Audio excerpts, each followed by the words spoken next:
chronique aujourd'hui, je vous présente le marcheur de fond, une technique que j'ai commencé à utiliser cette saison. Je ne connaissais pas vraiment ça avant, j'utilisais mes techniques qui fonctionnent.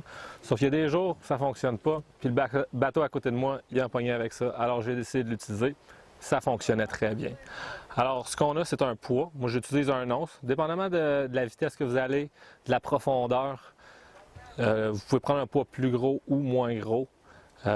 Ensuite de ça, en arrière, moi j'ai mis un jig flottant. On peut mettre juste un hameçon. Un jig flottant, ça va super bien. Ça reste pogné un petit peu moins qu'un hameçon normal qui traînerait dans le fond.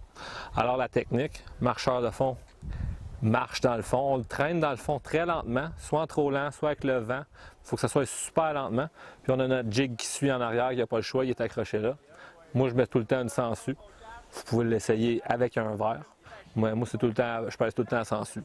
Alors on traîne le fond comme ça. Le leurre, il se trouve direct à la bonne place, direct tout ce que les poissons ils mangent dans le fond. Le poids le tient là. C'est ça qui est important d'aller super lentement pour que le poids il reste dans le fond. Puis on sent la ligne, elle toque dans le fond. Alors, super technique, bien efficace. J'ai l'impression que le petit poids ici attire les poissons. On pourrait penser que ça leur fait peur, mais je pense que ça les attire. Alors, on présente ça comme ça très lentement. Puis on passe, c'est facile de trouver les poissons comme ça. On peut les trouver, puis après ça, quand on les a trouvés, sinon on peut s'arrêter, pêcher avec une technique similaire avec un poids, on peut pêcher avec notre marcheur de fond, il y a tout le temps du vent, fait qu'on se tasse tout le temps. Alors, technique super efficace. Essayez-la.